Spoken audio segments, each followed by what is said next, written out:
Here for WVLT News at 10 o'clock. I'm Ted Hall. The Cumberland County Sheriff's Office still looking for an inmate who escaped a week ago. Sam Luther is joining us. Sam, the search going on.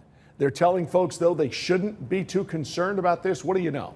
It's at 59-year-old Larry Poore, still unaccounted for a week later. Jail staff tell me tonight that despite them searching around the clock, they don't think this poses a threat to the people there in Claiborne County.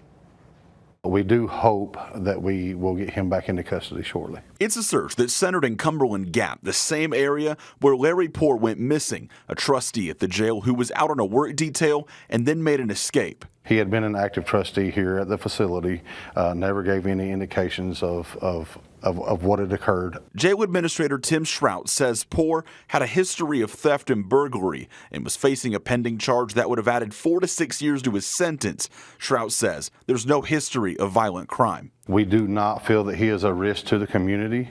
However, that could be with anyone. Violent tendencies are not there. As a trustee, Poore was someone that jail staff felt they could count on, an inmate that hadn't given them trouble, who has now been on the run for more than a week. Sometimes it is out of our control at times when they seize the opportunity and may take it. I mean, that's just the criminal minds.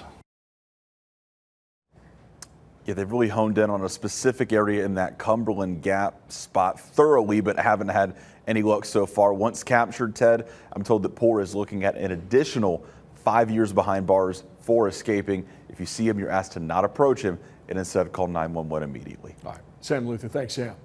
Let's get a look at the forecast now.